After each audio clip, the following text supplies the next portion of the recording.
Yep. Ready to start? Yeah. Okay, let's go. Welcome, everyone. Thank you for joining us today, and hope your week has been going well. Happy Wednesday. This is the 19 and 2021 Fellowship Winners presentation. It's the last one of the semester, and we are so thankful to have today Mariana, Romo-Carmona, Shilpa Parthan, and Zainab Halid. We're going to let them present and show their work, and we're so excited about that. But before that, we are going to talk a little bit about flags and how, just a little bit about us, and also promote the fellowship award deadlines that are coming up. So with that, I'm going to leave it off to Jasmina. Hello. So I'm Yasmina. I am CLAG's Director of Development, and I will tell you a little bit about CLAGS. So CLAGS is the Center for LGBTQ Studies located at the City University of New York Graduate Center. It was founded in 1991, according to some who have this on the books. However, when you talk to people who were in charge of finding the center, they will tell you that they started to decide and discover and chat and try to figure out how to make the center be in I believe it was Martin Duberman's apartment in 1985. So there's this kind of like 5-6 year in between history. And as we know with academia, it does take time to create new centers and programs. And they took it around and, looked at different places where to host it, finally agreed to have it at the Graduate Center CUNY. And so 91 is when we were officially part of CUNY. So I have promised to Martin Duberman that I would tell the story, that I will tell that it's actually 85, not 91, but 91 is like the official stamp we got. It is the first university-based research center in the United States dedicated to the study of historical, cultural, and political issues of vital concern to lesbian, gay, bisexual, transgender, and queer individuals and communities. So you are part of this historic historic institution right now. So that is it. We do depend heavily on donations, and we generally, I would say almost all of our events are free to our, not only the ones that we're streaming, but also the ones that are in person. And so in order to be able to continue and to function, it is super helpful to get donations. So I'm going to put a link in chat for anybody who has some spare change to donate. Of course, if you have like 100,000, you can spare that as well. But if you don't have yourself, feel free to share with maybe friends and family who might have it. So that's my pitch. And I will now hand it back to Donna. Thank you. So I'm going to pitch the fellowships then, because that's my area. So today we're promoting the Duberman-Zal Fellowship and the Monette-Horowitz Dissertation Prize, because our presenters have won those prizes. And so I'll start off with Duberman-Zal. So this is the Duberman-Zal Fellowship for the amount of $2,500. And right now the deadline is November 23rd of this year, which is exactly 2 weeks from today. This is an endowed fellowship named after the CLAG's founder and first executive director, Martin Duberman, and his partner, Elie Zell. And it's awarded to a graduate student, an independent scholar, or an adjunct from any country doing scholarly research on the LGBTQ experience. So this is a really open application, which we love. The only thing we note, if you are an international applicant, please let us know in your submission email, as additional requirements might be needed. The other great thing about this fellowship is no university affiliation is necessary. There are a couple of things that you need in order to submit your stuff, complete application. A cover letter with your complete contact info, and this includes to please state who your references are, as letters of recommendation are needed for this application. Two letters of recommendation are needed. Second, a research proposal of 7 to 10 pages, double spaced and including references. Then also a brief statement of how the funds will be used. And lastly, a CV. And then for our Monette-Horowitz dissertation award, this is an award that honors the memory of Monet, a poet and author, and also his partner Horowitz, an attorney. And this award is given to the best dissertation in LGBTQ studies. This is more of a closed application because it's only for PhD candidates in the CUNY system, and it's an award for $1,000. The dissertation should have been defended in the previous year, and currently we are accepting dissertations defended in fall 2022 through spring 2023. And again, the deadline is June 1st of 2023 for this one.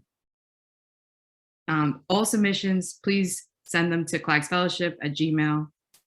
And yeah, you will get a receipt confirmation that we have received your application. And with that, we're now going to introduce our presenters, read a little of their bio, and then hand off the floor to them. And we are going to start off with our 2019 Monette-Horowitz Dissertation Prize winner, Mariana Romo-Carmona, who is a bilingual writer and translator, and is the author of the books Living at Night, Sobrevivir y Otros Complejos, poems in Ingiliano, Speaking Like an Immigrant, and Conversaciones. She will be publishing the introduction to the collective works of Carlos de Roca with editorial Atmosférica, based on her dissertation study of queer poetics and suicide in the Chilean vanguard era. She's currently at work on a translation from the Spanish of the Surrealist poet Against State Terror by Carlos de Roca and Mahfoud Massis. Mariana has taught comparative literature and Latinam/Latinx culture for 3 decades and is the associate adjunct professor in the Latin American and Latinx Studies program at City College, CUNY. Then we also have. So I have the honor to introduce Shilpa Parthan, who is a PhD candidate in anthropology at the University of Illinois, Chicago. Her research interests include queer and transgender studies, political anthropology, development studies, and theories around region and regionalism. Her published work includes Living with the Norm, the Nirvanam Ritual in South Indian Transfeminine Narratives of Self and Transition, with GLQ, a Journal of Lesbian and Gay Studies, and a book chapter in the forthcoming volume, Mimetic Desires, Impersonation, and Guising across South Asia. She's also part of the editorial team at ALA, Wave in Malayalam, as English-Malayalam bilingual blog that aims to popularize research on Kerala. And then last but not least, we have our 2021 Duberman-Zal winner, Zainab Khalid, who is a PhD candidate at the Anthropology department at Syracuse University with her certificate of advanced studies of women's and gender studies. Her research interests include imperialism, sexuality, and Islam in the United States, specifically the convergence of queer Muslim identity and practices of collective care within the context of Euro-American imperialism. So these are all amazing people right now, and I can't wait to hear them present, see them present. So without further ado, we're going to start with Mariana. All you, I'm just going to stop sharing right now.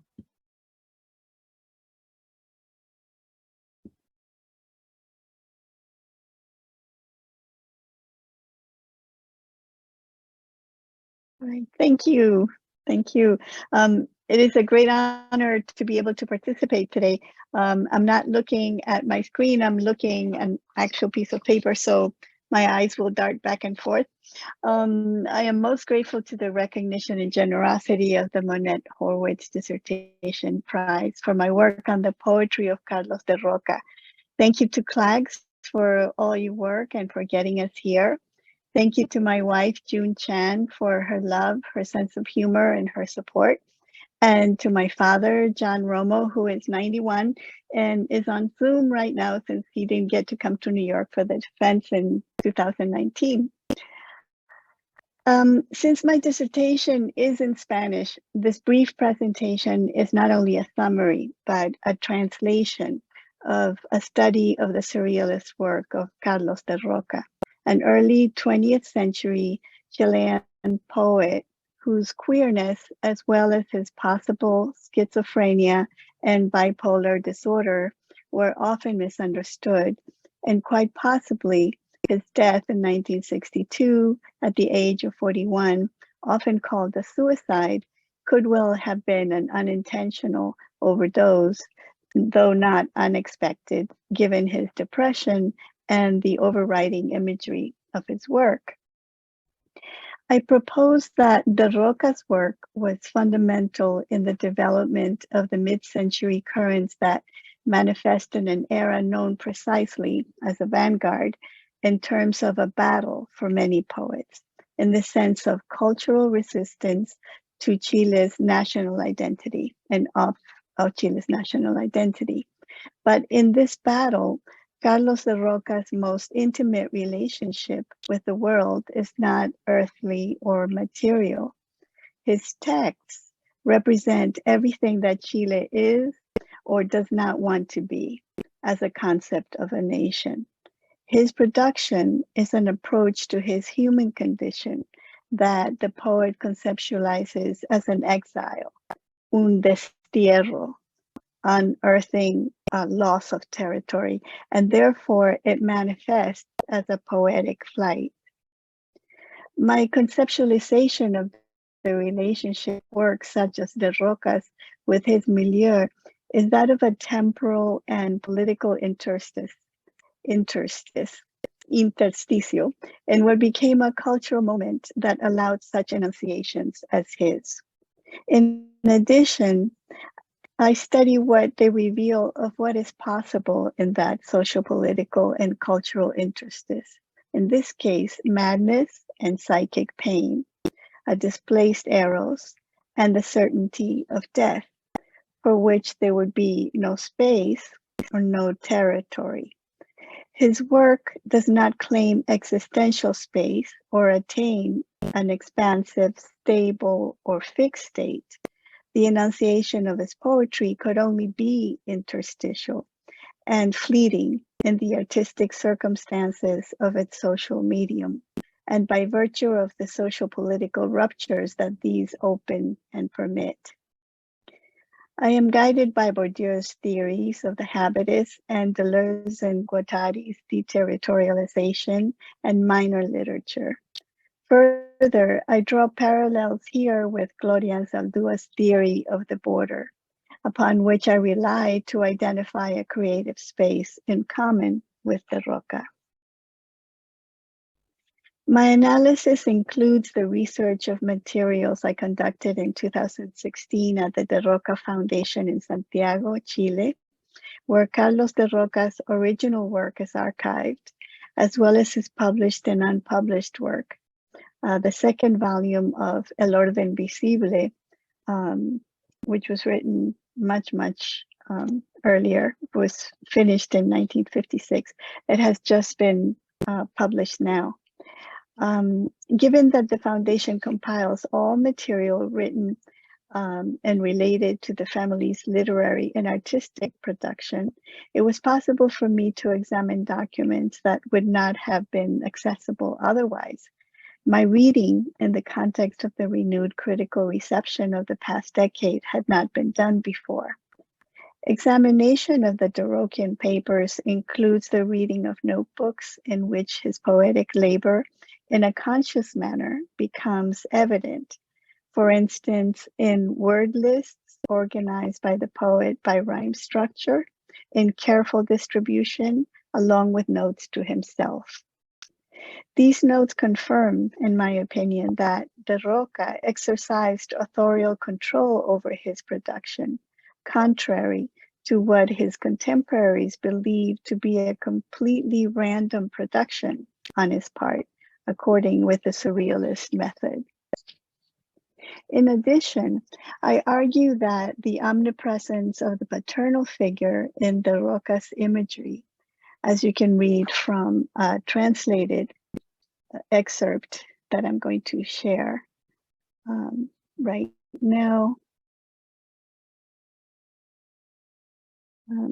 Here you see some photos of Carlos de Roca and discrepancies about his date of birth, very typical of the time. And here's the excerpt that I was talking about.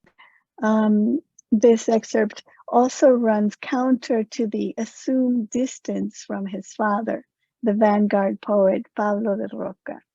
The figure of the father, who in fact inscribed his son's sexual experience by taking him to a brothel at a young age, emerges time and time again, echoing his formidable reputation of Chilean masculinity.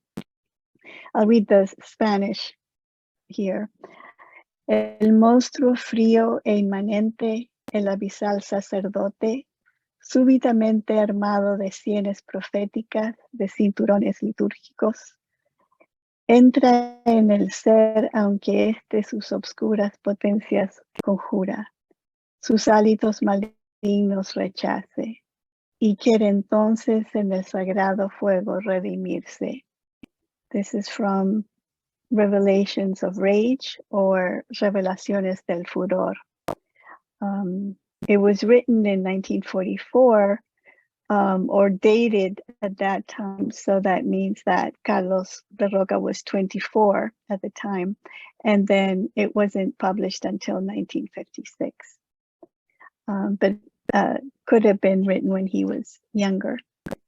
The father appears as a malignant wizard, a cold and imminent monster, an abysmal priest, a violating conjurer. And I'll stop sharing that. In Carlos's poetry, in an earlier poem from Los Arcos Trémulos, the ubiquitous figure of the Chilean rooster, El Gallo, plunges its talons into his horse in an attempt to control it, but ultimately succumbs as the speaker drags the dying rooster, now strangled and blue, up to a hill to a sacrificial altar. Considering the Roca's poetics under the Deleuzian concept already mentioned, I see in the Roca the constant renunciation of territory as inhabited by his lyrical voice, which deterritorializes at the moment it loses its power and re-territorializes in another form in a constant becoming. I propose that interstitial enunciations only emerge from conditions made possible beyond minor literature, without ever claiming a political imperative nor obtaining space or social spatial existence as a field. On the contrary, they are the product of artistic tension in a temporal event, the possibility of resistance that a literary text produces when it is capable of defying momentarily the imposition of a social and national reality that does not allow the existence of a queer subject, an other, given that this other does not acknowledge itself where a political enunciation does not exist. Part of the impact of this study is the participation in an academic and historiographic discourse in terms of the recovery of figures and texts obviated by the dominant memory and canon in Chile.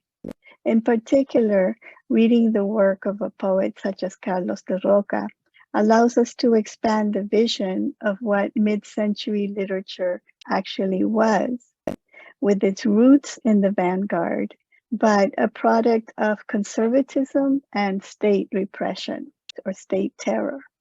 The contribution of this study carries out a reading of the forgotten texts and those that have been published recently in a theoretic framework that reinterprets and recontextualizes the crossroads of the sociopolitical and the cultural. In establishing a dialogue with the criticism of the past as well as with the present, new impacts of the work can be rediscovered in its cultural milieu that were not recognized previously. And in addition, demands the questioning of the literary criticism that was attributed to the various othered enunciations that were fleeting and interstitial. And that's it. Thanks for your attention.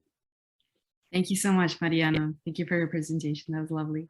And we're going to hold Q&A until after all the presenters go. So if you have any questions, or put them in the chat, but we are going to address them after. And with that, we are now going to hand it off to Shilpa.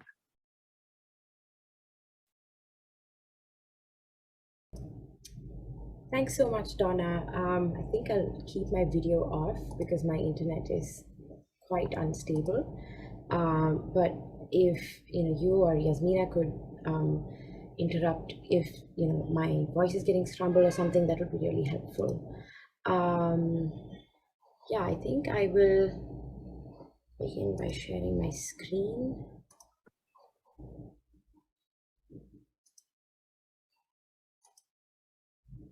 I think this is going to be much more social sciencey compared to the poetic mode that Mariana spoke in. But yeah, I hope my screen's visible. Yes, so hello everyone, and thank you for the space, Clags, and thank you for being here. The Duberman-Zal Fellowship was used to partially fund my ongoing long-term fieldwork, examining the recent upsurge in the provision of social protections for trans people in Kenya.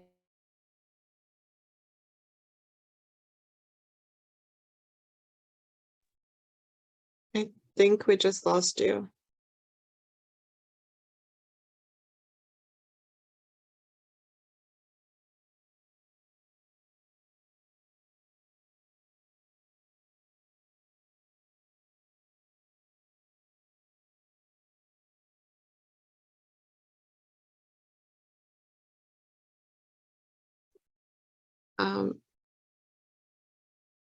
I don't know if Shilpa is still connected.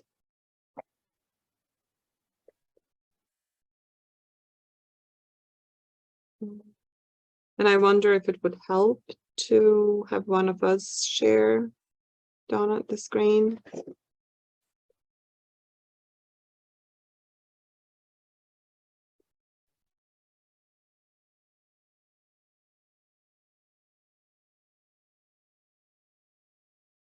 I just realized my camera was off. I'm here making empathic faces, hoping. So I don't know if we should maybe skip and come back while we're just for the sake of time. Yeah. I think Shilpa logged off, so she might log back in. I'll look for her slides. But in the meantime, I guess I'll hand it off to Zena. Yeah. Hopefully my presentation won't be too haphazard. I'm still in the middle of fieldwork, and it's been quite a ride, so to speak. I don't know if that was Shilpa or okay. So I'm just going to try and minimize myself here so I can see what I'm doing. All right. So hi, everybody. My name is Zainab Khalid. I'm a PhD candidate at the Department of Anthropology at Syracuse University. My dissertation is on the geographies of collective care for queer Muslims in the United States. I was fortunate enough to receive the Duberman-Zal to continue with my fieldwork over this past summer. I was situated in Syracuse, New York, but most of my fieldwork was virtual at the time because a lot of organizations were still holding their activities online due to the pandemic. But now most of my research is in-person research is in the DC metropolitan area and is being sponsored currently by the Wenner-Gren Foundation. I just have a really quick abstract for, just to kind of go over what exactly my research is about. The basic question that I ask is, what does it mean to live precariously within the interstices of multiply marginalized identities? And my research explores how queer Muslims in the global north, and specifically in the United States, are negotiating citizenship within the US security state and belonging within regional, transnational, and translocal Muslim immigrant and diasporic communities, on the other hand. So often what ends up happening or has happened historically in both Muslim societies and also in mainstream Western media is to kind of represent queer Muslims or queer Muslim as mutually exclusive identities. Whereas now more and more, especially since 2016, we are seeing a claiming of this, what I call a political identity, which is queer Muslim, to kind of highlight the precarious position that LGBTQ people of Muslim heritage or Muslim background face in simultaneously having to navigate homophobia on one hand and Islamophobia and xenophobia within the United States on the other. Something to note is that usually when people talk about homophobia in this context, the homophobia they refer to is the hostility that LGBTQ people might face from within their own families, within their own Muslim communities. And while I take that to be a part of the violences that people are facing, my definition of homophobia specifically for the United States kind of expands beyond just Muslim communities and kind of takes a look at how homophobia is inherently racialized within the United States, so that all those experiences that we kind of typically clump under homophobia cannot really be explored or kind of teased apart without looking at the racial dynamic at play. So one really important discourse that has informed my research has been the transnational LGBTQ rights discourse, which kind of is the neoliberal rights of the individual freedom kind of narrative, where queer experience is expected to consolidate around social institutions such as marriage, cultural practices such as coming out. And so there's kind of like a linear projection of what queer experience and queer identity can look like, with an emphasis on secular citizenship as the ideal socio-political configuration for queer liberation. But given the growing salience of the identity queer Muslim, which kind of one could argue is not entirely as secular as other narratives of LGBTQ experience might hold, I'm seeking to complicate this discourse by analyzing how a geographically dispersed and multiply diverse population, such as queer Muslims, consolidate community through collective care within the global north. So basically, in really short and non-fancy terms, my research is basically about how people care for themselves and others in the precarious space of being queer Muslim in the United States today, post 9/11. So this is just a really quick timeline. It's almost like a split between pre-2016 and 2016 onwards, where at least in terms of my study, I've been finding that there has been a growing currency to the term or the identity queer Muslim in the US. And that's not to say that queer Muslim wasn't an identity or there weren't advocacy networks before 2016. In 1997, Al-Fatiha was one of the first in the country to kind of push forward the rights of people who claim that identity. Over the years, queer Muslim advocacy has kind of faced a lot of problems in terms of security issues, also in terms of internal disagreements between members and how to proceed politically. And so Al-Fatiha no longer exists, but has kind of been it is kind of, so the Muslim Masjid, which is the Muslim Alliance for Sexual and Gender Diversity, could kind of be considered its offspring. Many of the members who were on the Al-Fatiha board are now working at Masjid. The reason I point out 2016 is because of the Pulse shootings and the case of Umar Mateen. The Pulse shootings, which I'm sure everybody most likely knows, occurred in 2016 in Orlando at a bar called The Pulse, where Umar Mateen, who was an Afghani American security guard, kind of opened fired and murdered 49 people on the Latinx night for that club. And I believe it has been touted since as the deadliest mass shooting in the United States, or deadliest terrorist attack in the United States since 9/11. And the interesting thing about the Pulse shootings was that, I mean, this was during the Trump presidency, so the administration kind of very blatantly and openly kind of marked out homophobia as a foreign import, you know, emphasizing Umar Mateen's identity as an Afghani as opposed to an Afghani American. There has been a lot of pushback since then from queer of color scholars and activists to kind of challenge this dichotomy of, you know, all Muslims are terrorists and homophobes, and all LGBTQ people are either secular or non-Muslim.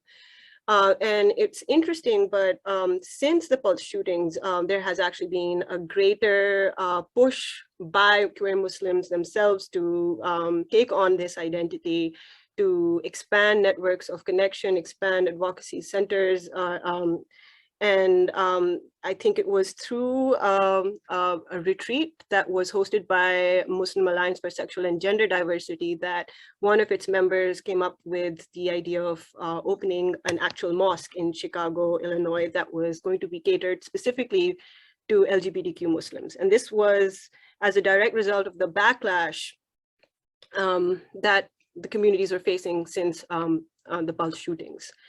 And especially, and it was an interesting moment because Muslim communities, for the first time, some say, which, you know, again, you should always be wary of such, you know, labelings, but publicly denounced the shootings. But it was noted by queer Muslim activists during the time, especially those in Chicago, that this did not necessarily result in an acknowledgement of the plight of queer Muslims within Muslim communities.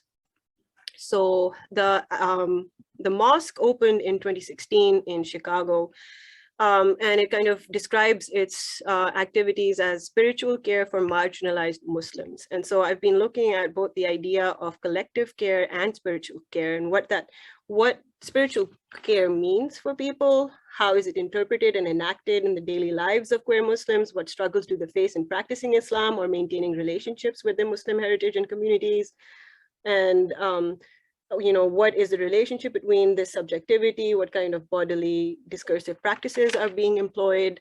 Some of the more recent advocacy networks, such as Queer Crescent, it's an organization that I'm still in the process of working with.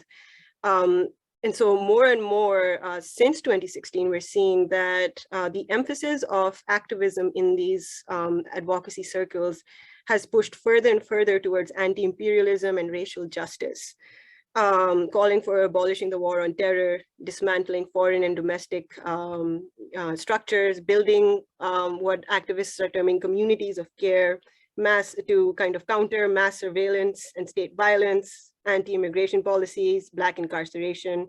So overall, these endeavors have gotten increasingly intersectional in their approach and their awareness and acknowledgement of the diversity of queer Muslim experience in the United States. I'm in this presentation, for however much time I have left, I've been I'm at the point that I am in my fieldwork. I'm focusing on two basic themes currently. One is the politics of halal and haram within queer Muslim community. Just in general, for people who don't know, halal and haram are terms used in Sharia law, also in Islamic jurisprudence, to mark out or outline what is forbidden, which would be haram, and what is permissible, which would be halal. People usually take that to mean the prohibition towards eating pork or consuming alcohol, but it also does extend to bodily acts. It extends to sexual relationships. Any sex outside of marriage is considered haram, generally speaking, for major schools of Islamic jurisprudence. So it's interesting that much of the advocacy work within queer Muslim community has centered on using Islamic principles. So for instance, I'm from Pakistan, and so a lot of the research that I've been doing has been really interesting for me because I have that cultural comparison in some ways to make. And I come from Lahore, which is a city in Punjab in Pakistan, and as gay as people are, there isn't much of a push to claim a space of halal or prohibited within, within mainstream Muslim communities. Whereas here in the United States, we're seeing more and more a push towards embracing homosexuality and gender non-conforming practices as being halal, inherently halal, using Islamic principles and regional histories of gender non-conforming practices and same-sex desires, such as homoeroticism in Ottoman Empire or the Khwaja Sira communities in South Asia, as or kind of like a claim towards supporting sexual and gender diversity within Muslim communities. So during my fieldwork, I've been kind of looking at how people, individual people, navigate this really complex web of what is halal and what is haram, given that many of their identities or relationships may have been branded haram. And so, in a lot of the interactions I've had with people, the conversation around haram, halal, isn't restricted only to LGBTQ necessarily, but also nail polish, whether the wearing of nail polish is halal or haram, or the idea of mixed congregations, the consumption of pork and alcohol and same-sex relations, and all of those things have been present. But sometimes, you come across interesting interactions. One of my collaborators shared a story with me. This is a trans man who is queer. They're a Pakistani immigrant. And at the time that we were talking, they were facing significant chronic illness and also homelessness during the time. And so they were finding community and finding some kind of support through two other Pakistani queer people that they had become friends with. So they were living with them. And they had been, they had just had a really bad interaction with the landlord. They were really tired. They were really hungry. And so they decided to go to the subway next to their friend's house to get a sandwich with pork in it.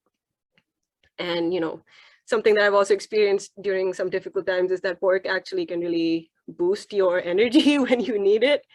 They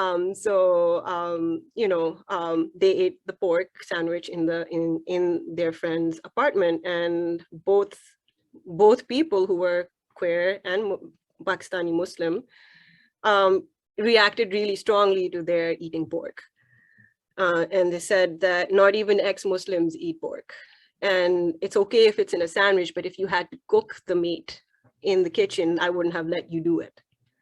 So my collaborator was in some ways outraged because, in that context, they said, shared with me that, technically we are all haram. So I don't understand why they would have such a problem with me eating pork when they're drinking alcohol while they're telling me not to eat pork. So, there are individual choices that people make in terms of how to understand this contradiction or seeming contradiction between embodying haram orientation and what practices to embrace, what purely Muslim practices to embrace, how to kind of where to draw the lines. These aren't neat lines, and that particular interaction did damage the friendship between those three people irreparably to some extent. So while on the outside it seems like there might be a general consensus on the fact that LGBTQ queer Muslims are Muslim and they are halal, in practice this is it's a lot messier in practice. It's and the process can sometimes be damaging.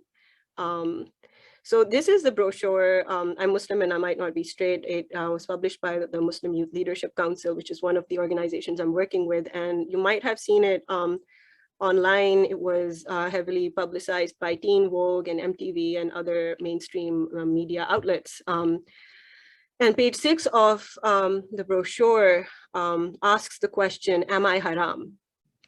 And of course, it says you're definitely not haram. And so the reason that I bring this up is that the language around and the boundaries that are formed within community and physical boundaries around haram and halal aren't just a matter of claiming queer Muslim as a halal identity, but is also a language device that activists are using to kind of address ethical issues that Muslim communities today in the United States might be facing. So for instance, with this past year's anti-abortion, the uprise of anti-abortion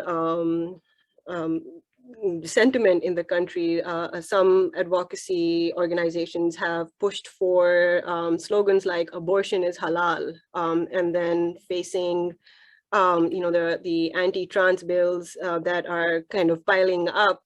So transphobia is haram. So it's not just conceptual language, but language that is informing how people are organizing, how they are engaging in solidarity work.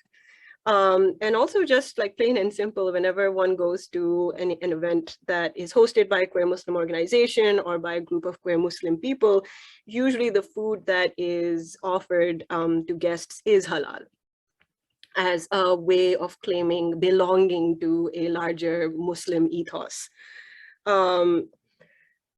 And so I don't know how much time I have. I have not been keeping a check, so I'm guessing I probably don't have much time. I just wanted to go as quick as I could to talk about the biggest challenges that I've been facing with my research, has actually been also the most rewarding part of my research, which is the diversity among Muslims in the United States. So setting aside intersections of gender and sexuality, the Muslim communities in the United States are heavily diverse in terms of race, class, sect, ethnicity, language, citizenship, and caste. And these days I'm looking more closely at citizenship and caste, especially given that caste is not really talked about much within queer Muslim advocacy currently. It's beginning to, but it's relatively new as compared to race. There is definitely a lot of conversation around the inherent anti-Blackness of Muslim communities.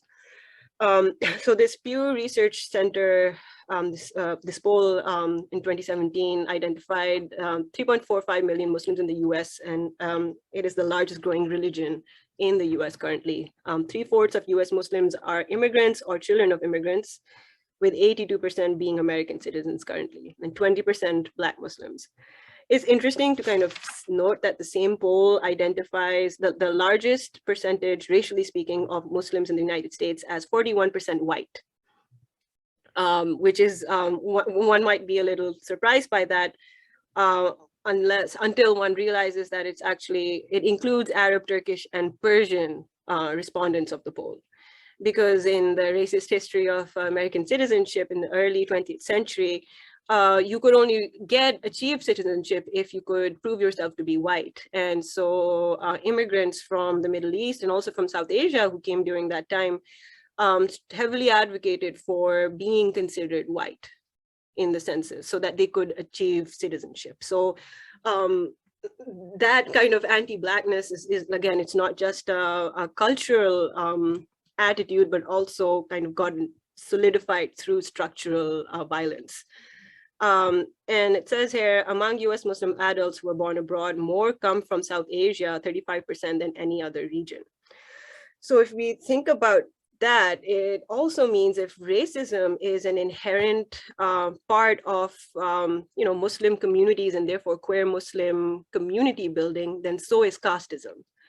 And for those of you that are unclear about what casteism is, it is a system of oppression based on culturally, religiously, and often legally sanctioned hereditary social status. So some of the practices that casteism relies on is descent-based occupation, marriage customs, social segregation, humiliation, harassment, physical and sexual violence. So if we think about the idea of model minority and the dominance of South Asian upper caste people in queer Muslim organizing, we can see that people who have access to green cards, degrees, people who have access to community resources, capital, legal status, financial stability, healthcare, employment, and educational opportunities all tend to belong to upper caste families, more or less. So in much of my work, I've constantly been facing this kind of invisible wall where nobody will really talk about casteism, even though casteism is very clearly embedded in all our interactions. And so one of the challenges has been, other than trying to find somebody who's both queer and Muslim, sometimes you find people who are queer but not Muslim, or they're Muslim but not queer. It's really difficult often to find people who really fit both criteria. I've been fortunate enough to have interacted with people who don't fall within the model minority stereotype, people who are part of the DACA program, Dreamers, which is the Development Relief and Education for Alien Minors. So DACA is still in legal jeopardy because during the Trump administration, the program was certain to be canceled. There's a Supreme Court ruling that kind of inhibited that, but there is no telling where DACA will go in the future. So just some directions where my research is going for now. Thank you for your time. I'm sorry if I was over time. I'm not sure if I was. But... No, that was great. Thank you so much, Lena. I know you said you're still in your research, but a lot of conclusions that you drew from it is amazing right now. But with that, also now we're gonna, I think Shilpa's back on. We have Shilpa again. We're gonna let her present and also remove the spotlight.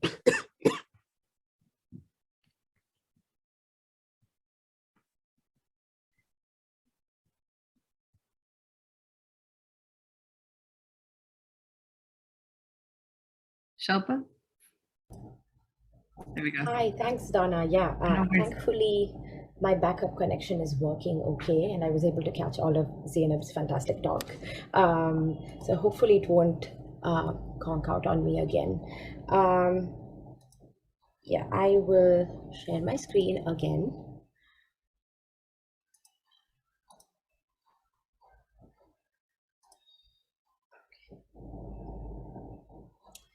So I think I got cut off when I was introducing the geographical context and the three, urban hubs in which I conducted and continue to conduct research in Kerala. I am in Kerala right now. So yeah, and to go into my method, my work comprised participation through volunteering, both for community-based organizations working for LGBTQIA+ rights and for government initiatives, as well as in-depth interviews with activists and policymakers. So my own shifting positions as a feminist ally and as a quote-unquote expert in these spaces are an integral part of my theorization. So in this presentation, I just want to tentatively highlight what I'm beginning to learn from my trans interlocutors, friends, and mentors, and I want to make the case for a relational perspective of trans identity politics in Kerala. So I will be explaining just what I mean by a relational perspective and why it is necessary, and by highlighting the regionally specific ways in which trans identity is placed in relation to other subjects of state recognition. I hope to highlight the varied and often contradictory ways in which non-normative gender and sexuality comes to be folded into governance. So for those who are unfamiliar with the Indian context, I wanted to give a quick glimpse of the moment in which I'm conducting research, so it's a quick timeline. But as of 2022, milestone legal and policy moves have squarely placed LGBTQIA+ rights and overwhelmingly and specifically trans persons' rights as a priority of the state, both at the national level and at the level of subnational states like Kerala. the massive influx of HIV/AIDS funding from the 1990s and early 2000s has kind of dried up, exacerbated in part by the right-wing national government's crackdown on transnational funding for human rights. So you're seeing, entities like Greenpeace, Amnesty facing shutdowns, arrests, but those are the most visible ones. There's, a more minute network of restrictions that have been put into place. So apart from pushing for legal recognition with the state, LGBTQIA+ community organizations are now also turning to the state for funding support and welfare schemes. So these shifts have produced a sort of transgender tipping point, to borrow a term that has become popular in the US. In Kerala, which became the first Indian state to release a policy for transgender people's rights, even before there was a national policy in 2019, as you can see in the bottom, there was an explosion of visibility for trans people in public discourse, and a slew of welfare schemes for trans people were also launched. Trans people wrote articles, they spoke on TV shows in Kerala, they were invited to public events, and soon trans folks, overwhelmingly trans women, became an integral part of left-led imaginaries of a pluralist participatory democracy in Kerala. So Kerala's trans community itself, however, has heavily criticized these moves, noting how benefits remain only on paper and highlighting the institutional murders of trans and queer people in the state. So how might we understand this moment, of unprecedented state recognition, while at the same time there's also a lot of violence? Post-colonial and decolonial scholars and activists globally have criticized how the recognition of terms like transgender, and in Kerala the English term transgender is what's used. Such terms have become a way for, quote-unquote third world countries to become inducted into modernity. And in India in particular, the category is also being co-opted into Hindu nationalist projects of pinkwashing. Through my fieldwork, however, I am trying to expand this critique to center trans and queer theorizations of statecraft itself. In a historically left-leaning state like Kerala, trans engagements with populist politics requires an understanding of the diverse ways in which queer and trans people engage politically beyond, foregone narratives of co-option. Among other things, I argue that this calls for relational framings of how trans identity comes to be legible, both in governance and in social movement spaces.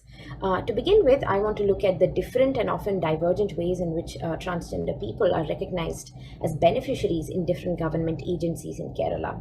I will then look at how trans people navigate these different modes of recognition, and then highlight the ways in which the relationalities in which trans folks have been embedded in have shifted over time.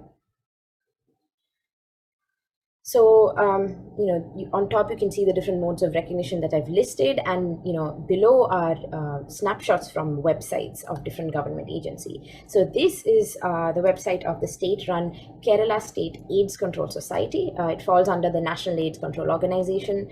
It was set up in the late 1990s, and it's still active, but in a context of reduced funding. And KSACS began to recognize trans people as a distinct target group in the 2010s.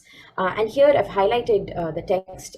It's important to note how trans people are juxtaposed with other target groups, many of them similarly marked as sexualized carriers of risk. And the state's terms, and usually the terms in development context, are FSWs, or cis women sex workers, MSMs, which is this broad category of men who have sex with men. There's a lot of writing and critique on these categories, and so on. So this is an early way, subjects of sexualized risk.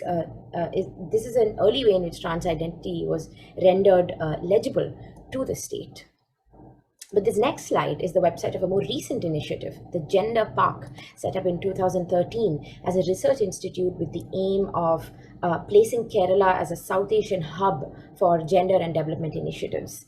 There is, a lot of literature noting how impoverished third world cis women have been made into the iconic subjects of development, especially through narratives of, entrepreneurialism as a mode of upliftment. And the Gender Park very much traffics in that discourse. But here, as you can note in the highlighted text, there is a gesturing towards trans people within this same discourse through the use of the term all genders. Kerala's 2015 policy for trans people's rights was released in a public ceremony at a flagship gender park event, and it was widely publicized.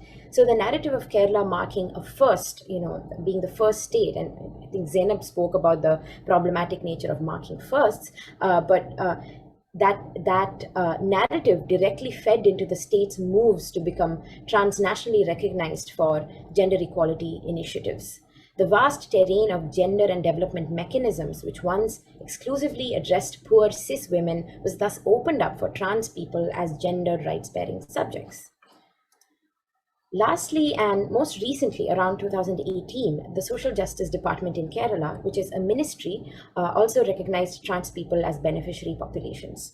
So once again, it is important to note the other beneficiary populations that are recognized and the logic by which they all come to be grouped together.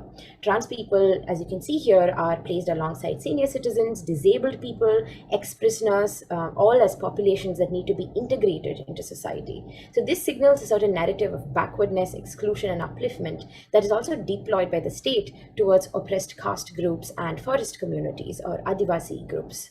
So together, these snapshots show that far from being the monolithic identity it is meant to be, the varied modes of recognition of transgender subjecthood renders governance itself an unstable and often contradictory process. Categorizing trans people in relation to certain other subjects is a defining aspect of these modes of recognition. How then do trans people themselves navigate these systems? So here I want to take you to a quick illustrative moment from So I was sitting down with Nawaz, a trans activist and a mentor, who was showing me pictures from their work with HIV/AIDS initiatives in the 2010s. So this picture is of a tableau, or what's called, I think, a float in the US, which aims to raise awareness around the dangers of high-risk behavior. It's pretty literal. So there's HIV/AIDS at the back throwing a net over these people, and the float is named "Do Not Get Trapped by AIDS." So each group of people under this net signify a target group, as we saw on the KSAC's website in the beginning. So there are the injected drug users who are sitting down. That white object is a syringe. And then the men who have sex with men, the people standing behind them are labeled using that category. And on the left, I noticed two people who Nawaz told me were among the first to explicitly identify themselves as transgender people, as trans women, and to distance themselves from this older label of, or more dominant label of, men who have sex with men, which was the encompassing category at the time. So I asked Nawaz, they connote trans people, right, as a target group? And Nawaz corrected me saying, no, they represent FSWs, or female sex workers, because it was difficult for women at the time to stand publicly as sex workers. So these folks volunteered to represent FSWs. And at the time, transgender itself was not yet a category KSACs recognized. So that's what Nawaz, explained to me. Evidently, this appearing in this tableau was an important means for the trans women involved to publicly present themselves in their gender identity without social censure. This instance of trans women publicly representing cis women sex workers powerfully illustrates the need for a relational perspective. As people who are variously targeted as risky sexualized subjects, as gender rights-bearing entrepreneurial subjects, as backward communities, trans people in Kerala often navigate the interstices of these apparently clearly demarcated and insulated beneficiary categories created by the state. Here, for one, they were moving between the older category of MSM, the category of FSW, and the emergent category of trans identity. But these relationalities themselves need to be historicized. They are shifting over time. After the 2015 policy was released in the state recognizing trans rights, such spaces of relationality between FSWs, or cis women sex workers, and transfeminine people in Kerala seem to have disappeared, indicating broader shifts in how trans people are seen by the state. My interlocutors recalled having close and life-changing relationships with cis women who were sex worker activists in the 1990s, but they also noted that these friendships have disappeared with reduced funding for HIV/AIDS and the incorporation of sex workers into the development apparatus as NGO workers. So one of them said, sex workers have been reduced to running NGOs. They will now just sit in their offices and administer projects, and they won't be in the streets protesting anymore. So the capacity of development initiatives to depoliticize causes has been written about a lot. But what is equally important in this context is to attend to how trans people, largely and sometimes exclusively trans women, are now having to engage and share spaces with cis feminists in governance. The term governance feminism has been used to describe the circumscribed incorporation of feminist ideals and feminist activists into statecraft, and in Kerala, this is highly visible. So in Kerala, there are a lot of positions for development workers created that are reserved exclusively for cis women, or even if they aren't, they tend to be occupied largely by cis women. And as trans people are invited into things like gender trainings, gender justice initiatives, and generally marked as beneficiaries and stakeholders within models of governance, they're pushed to also carry out the feminized labor of development, a tendency that feminist critics of developmentalist governance have long criticized. Trans people's pedagogical labor in empowerment or training sessions, their affective labor in sustaining faith in participatory governance in Kerala as its newest beneficiaries, and their mundane labor of conducting surveys and so on are all increasingly being called upon by the state. And in these spaces of governance, those who are entrusted with teaching trans people to wield expertise in development strategies and self-fashioning are cis women because, of the existing nature of development mechanisms in Kerala. Cis women researchers, often from dominant caste backgrounds like me, form an extension of these front lines. As I was marked as a quote-unquote expert in gender and sexuality issues because of my foreign degree, I easily gained access to these spaces of governance and noted how outsider research on trans communities became an extension of the development apparatus that trans people were now having to engage with as newly recognized gendered subjects. As I spent time doing my fieldwork and engaging in movement spaces as an ally and volunteer, I was also folded into these emergent relationalities. So this is my last slide, and there's much more to be said and unpacked here, but I will conclude here for lack of time by outlining the broader stakes of centering relationality in understanding how trans people become part of the project of governance. In adopting this perspective, I am guided by the perspectives of my interlocutors who engage with state power in multiple capacities, in intersectional capacities, not just as transgender beneficiaries, but also as sex workers, as gender policymakers, or as members of oppressed caste groups or forest communities. In their narratives about their politics and vision for the community, they frequently invoke such relationalities, not just in how the state recognizes them, but also to note how their own political subjectivities, resources, and networks are spread across different movement spaces.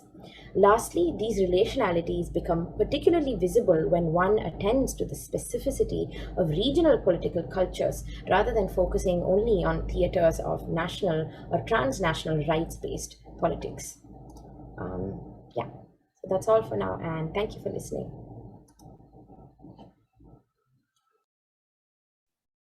Awesome. Thank you so much, Shilpa. I'm glad the connection worked, and you had a lovely presentation as well. Thank you to all three presenters. We are a little bit over time, but we just want to do a quick Q&A. So if anyone has any questions, you could type it in the chat or just unmute yourselves too, and you can say it. Or if the presenters themselves have questions for each other, that'd be great too.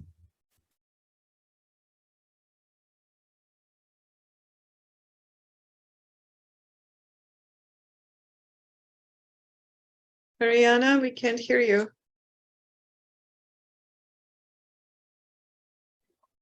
Right, I was muted. I wanted to thank you, both Shilpa and Zainab. The presentations were really amazing. So I'm just in awe.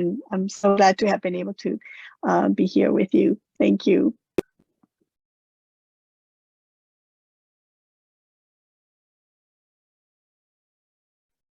Same here. I just wanted to say that I learned a lot from both of your presentations. One thing that I kind of happened to notice is that we all use the word interstitial or interstices at some point or the other in our presentations, and that was something that just stood out to me.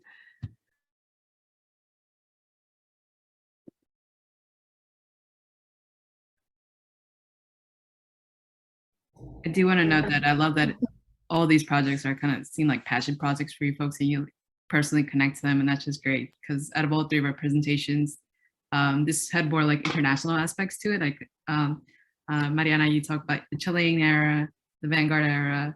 Zainab. Zainab, you focused on your Pakistani queer culture and connected to the US, and then Shilpa, of course, with your area over there. And you're currently over you stated it in the beginning. I'm sorry, where are you, Shilpa? I'm in Kerala right now, hence the internet issues. Makes a lot of sense though, but oh yeah, that's just great to hear.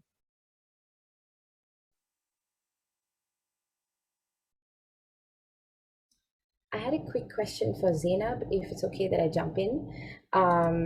So I wanted to maybe hear a little bit more from you, if possible, about what these discussions around halal haram looked like. Like, what was the work these conversations were doing? In what context were they engaged in? Was it a more interpersonal thing that you engaged with as an interviewer, or did you see it being brought up in more, in events or in more collective discussions? So yeah, I just wanted to have a sense of the context and settings in which these conversations were doing some kind of work for the people involved. It's actually a combination of all of these. So you might not have been here when I showed the screen for a brochure that one of the advocacy organizations developed. One of the sections in that, it's the title of that is I'm Muslim and I might not be straight. One of the questions in the brochure itself is, am I haram? And having been in those advocacy spaces, it's also been a joke that, if there's a conference happening, participants might make interpersonal jokes with each other or with, the room at large about, the irony of adhering to halal and haram, knowing the overwhelming attitude that LGBTQ people within Muslim communities face. I would say that given the salience that this categorization has had for people in their personal lives, that it has been politicized or used as a language of politics for organizers, activists, and advocacy groups here in the US. So it's kind of been a combination of both. Thanks, Zainab. Sorry, if I could follow that up as well. When you mentioned the pamphlet, I saw that in one of the excerpts, one of the people who were speaking or who were quoted were saying, don't listen to the communities around you, for Allah, it's all the same. And I found it very interesting that communities were contrasted with Allah, and then Allah was this authorizing force, and the communities were somehow, trapped in all these false notions. And I was wondering if you noticed different ways in which, community and Allah were invoked, or were there different visions of these kind of categories? Within conversations that queer Muslims have with each other, there tends to be a lot of, they tend to be very critical of the larger Muslim communities that they do come from, because very often, more often than not, any person that you talk to might have at least a few experiences of intolerance or discrimination. So that juxtaposition between God being beyond community, and ironically, the end goal of queer Muslim organization being collectivity or community is really interesting. It's something that I'm still kind of, it sometimes is hard for me to wrap my head around. But yeah, there's and also I think a part of it is this usually in relatively more liberal or progressive Muslim circles, there tends to be a certain attitude or a warning that people say to each other, which kind of, that you shouldn't be looking to Islamic scholars or Islamic courts to understand what Islam is, because Islam is an individual and personal religion, and God is beyond gender. Usually the English translation for God tends to refer to he, but the original Arabic, Allah does not really have a gender. But again, it's something that I have personally also kind of really struggled with understanding, given that I don't really know how to make that distinction between divinity and community. It seems to go pretty much hand in hand to me. All I know about God is what people have told me about God, or what I've learned about God. So yeah, I'm still parsing through it. It does seem it's personally, I find it really confusing. Thanks, I Zainab. really liked your presentation, Zainab. It was really interesting to me. Thank you. I had so much to say, but I just kind of ended up going over things a little too haphazardly. But I actually forgot to show the last, like I had a picture, a painting that was made by a Pakistani queer artist that was supposed to help understand the relationship between casteism and queer Muslim imaginaries. But I guess maybe one day I can write about it more. We gotta have Awesome. you back when you're done with your whole research and everything.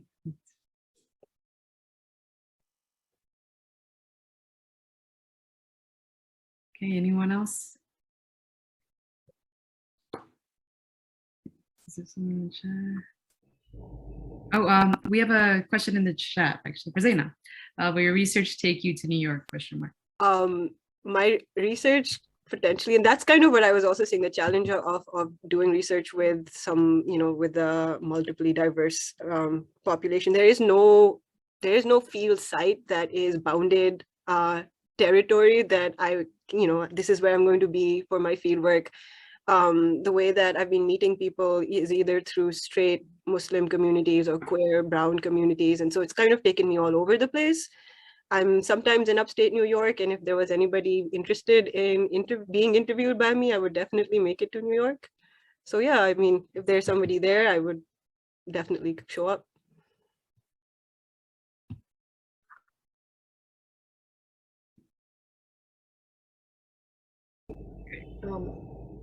Sorry, I don't want to take up too much space, but I also had a question for Mariana.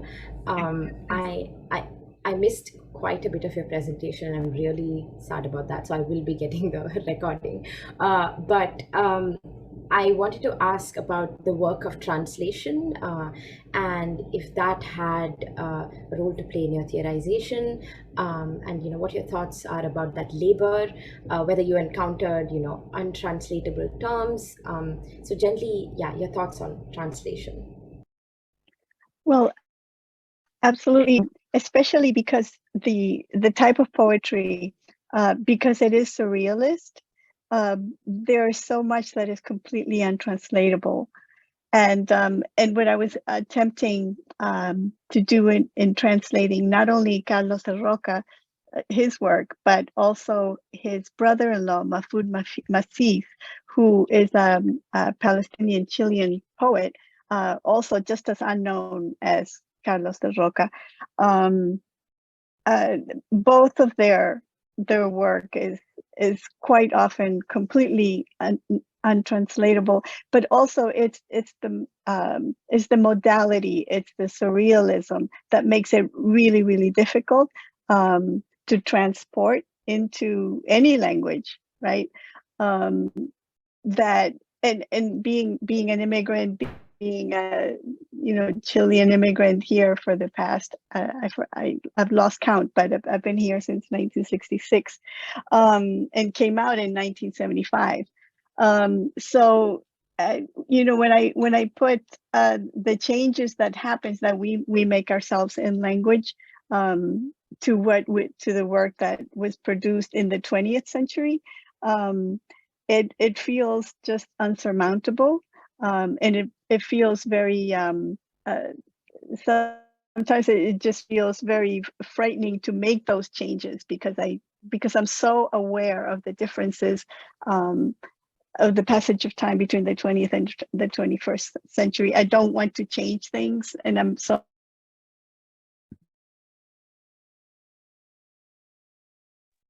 absolutely difficult. There's so many things that you just cannot do. And then with movements and having been part as an activist as well, I've only professor in the past few years, in the last decade of my life. So knowing what I'm doing as an activist and not wanting to change what has come before, and knowing how, and somebody mentioned passion, absolutely, not wanting to change that at all. Yet knowing that with translation will come so many changes and so many things will be lost to us. We just won't have them anymore. So all of those things come into the thinking process about translation as well as activism. Thank you.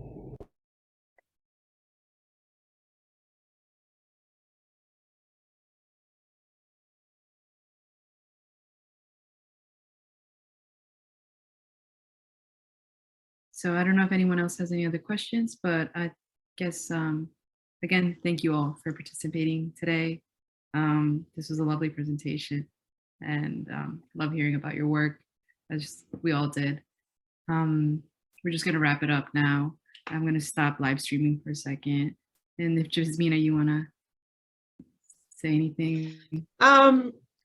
Just thank you all. And if we have any, we have an event happening on the 13th, which is where our collaboration with Reclaim Pride Coalition, and we will be having a conversation around trans survival and resilience. And this is in sort of a week before the Trans Day of Remembrance. We decided to have this conversation about just resilience and survival, because so much of, as it should be, of the Trans Day of Remembrance will be focused on the people we lost in our community. So to get more about that, we suggest you follow us on social media or sign up for our mailing list, check our website.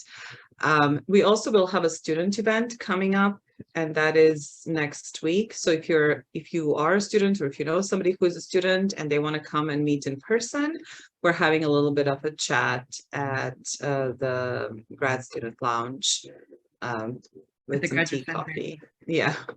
So yeah, but thank you. That's all I wanted to add.